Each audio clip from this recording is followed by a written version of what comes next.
What's up guys, welcome to the daily Forex market outlook, and we will start with the DXY.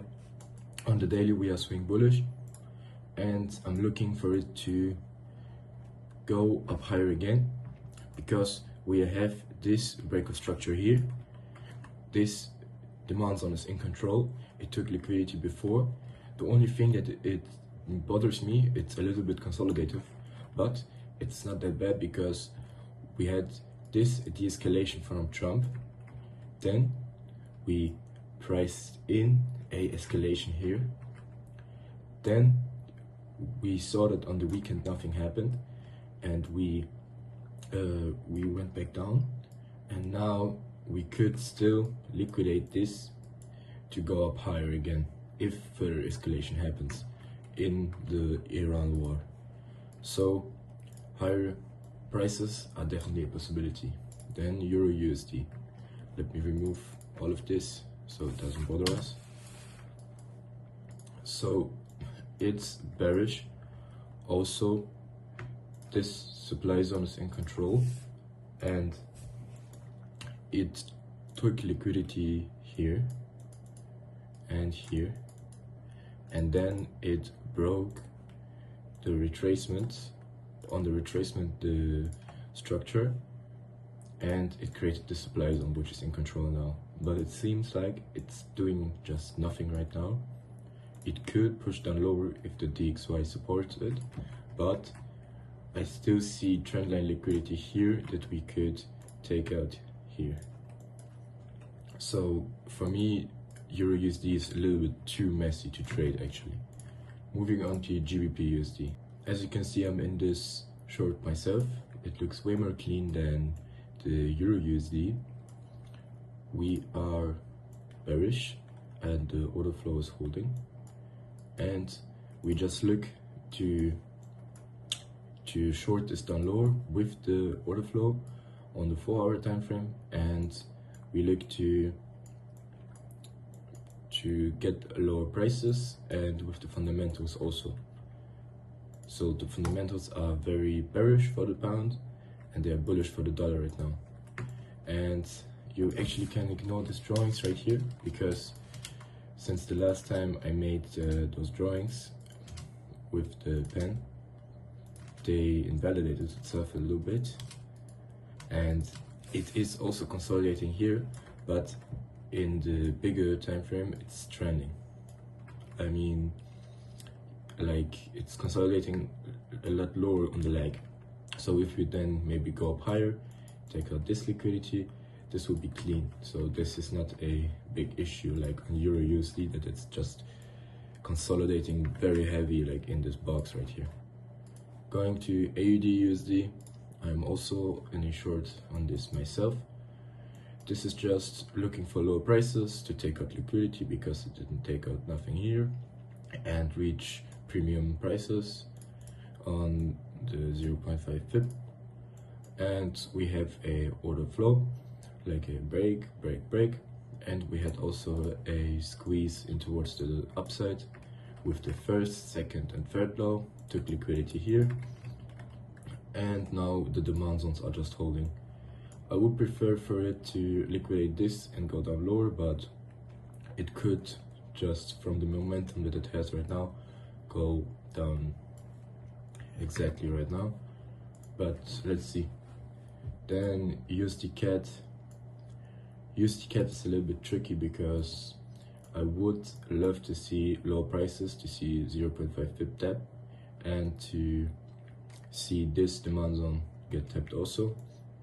We liquidated a high time frame liquidity point which could facilitate the retracement, but it's also a little bit stuck right now because we had this pattern that it will see a retracement. So we had this break up and break down on the 4-hour time frame, which is in control now, this supply zone, and then we come back up, liquidated the low, the high here, and then we saw again a change of character, but it's just also too consolidative and the fundamentals on the dollar look too strong right now. So I would be just sitting out on this one and just watching. Then EuroCAD, you can just sell this one based on the 0.5 pip, so you could already be in a sell position like this. It's 433 pips stop loss, but this will be a high probability position in my books. Then you could already look for a short on the 4-hour time frame, because we took out liquidity here. We are in this high time frame demand zone, supply zone. So if we see a break up and then a change of character, you can sell based on that. Or what could also happen, we go up a lot higher, take out some more liquidity here, and then see the change of character. These are all possibilities. GBP CAD, as you can see, I'm in a short myself, as in EuroCAD. Similar, I'm just selling it based on the 0.5 pip and the whole swing. I'm willing to wait a little bit longer, but this is a high probability short, and it will help me protect my capital because I don't trade this range. It's so consolidative, you just can't trade it right now. So if you trade it from a 4-hour time frame perspective, or more internally, you would need a clear breakout down or a clear liquidity take above and a clear change of character down. So just the same as EuroCAD. Then moving on to AUD/USD, this is a trade that played out beautifully. I was in this myself. It made me $7,000 on my challenge account, so this is pretty good. So let me remove actually everything here. Oh no, let me actually explain it. So we was in this higher time frame demand zone, we liquidated this low, then we saw a fake breakout down, then a break up, and then we just followed the 1 hour on the order flow, and I just took a buy based on this change of character here. But the only thing I didn't like is that we didn't liquidate some more lows, which wasn't clean, so you couldn't get into more positions. But it's good if you're already in a position. It was too impulsive, but yeah. So right now what you could actually do is mark out the new break. So we have this break of structure, and then we will wait for the retracement in towards the liquidity lows that are still open, like this and this, and we will look to get into lower prices. It may be already rallying a little bit more, and then it will be looking like this and more aligning with this liquidity low. Maybe it will just drop right now, we don't know. So this looks very clean also to trade up in the next months. So like this or like this, if we see a change of character. Then moving on to the yen basket. For me, it's still the same over the last few days. I just want high prices here and to reach this higher time frame supply zone to sell from there. And right now it's selling off also, but we are in this kind of retracement order flow that is pushing it up higher, and this is the demand zone in control. So this could push it up higher, but it just looks like there is no reaction. But I just wouldn't trade the yen higher or lower right now, because it's just not in the spot I want it to be.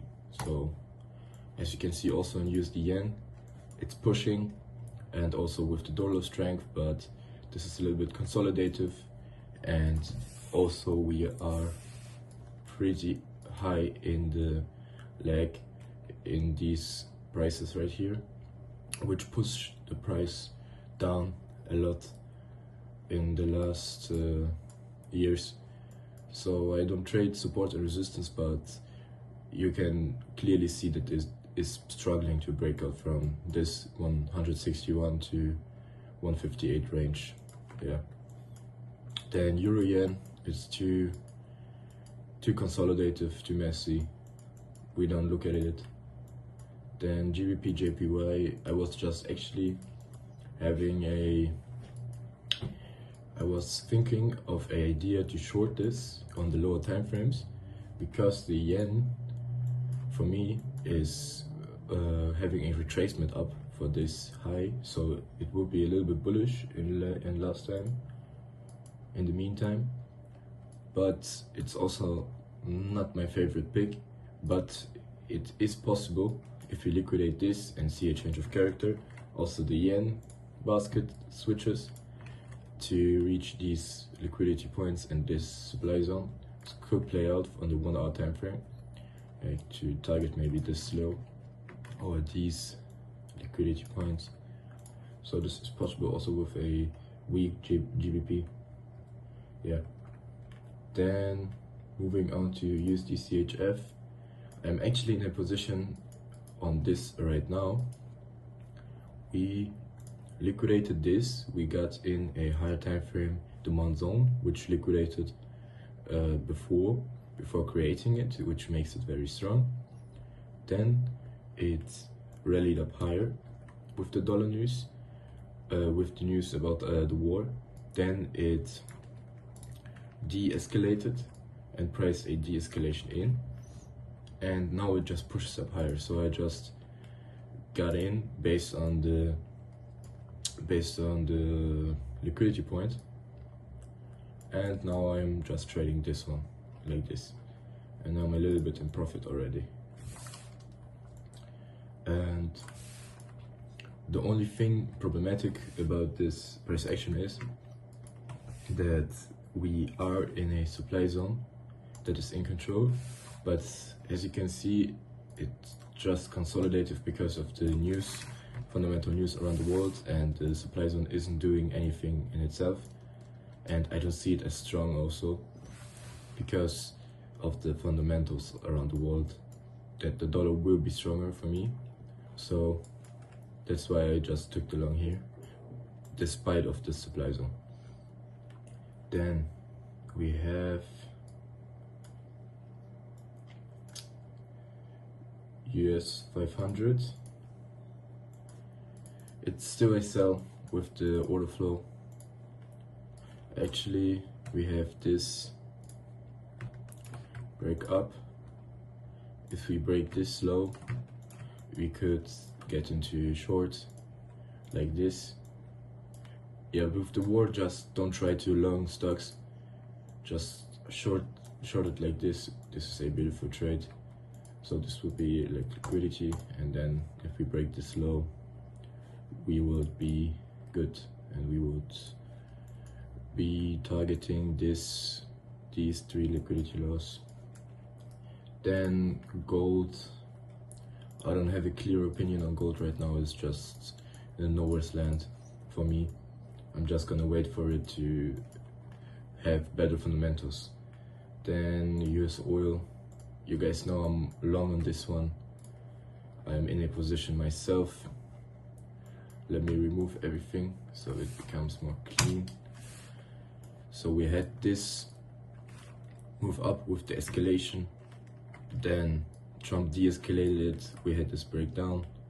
Now we have this change of character down, change of character up, creating this demand zone. Then we consolidated here, we took out liquidity here on the range low, and then we had break, and we broke this high, creating this new supply zone. And I just got in on here after the liquidity take and a little bit of a 1 hour time frame forming, 1 hour time frame structure forming. Like, how was it? I think it was like here, like this. Yeah. So now this is the demand zone in control. It liquidated this one, I also called that, and then it rallied up higher again, and it broke structure here, and now this thing is in control. If it goes down and liquidates some more of these lows, you can trade it up higher like this, and I can get into a scale in myself, I see a really high oil, so just trade it up higher. I don't see oil dropping anytime soon. With this war, it could already go even to 150. I wouldn't just have this position like this big. I would just have many different positions, like take out profits here, then scale in again here, then take out profits there. But it's just how I trade.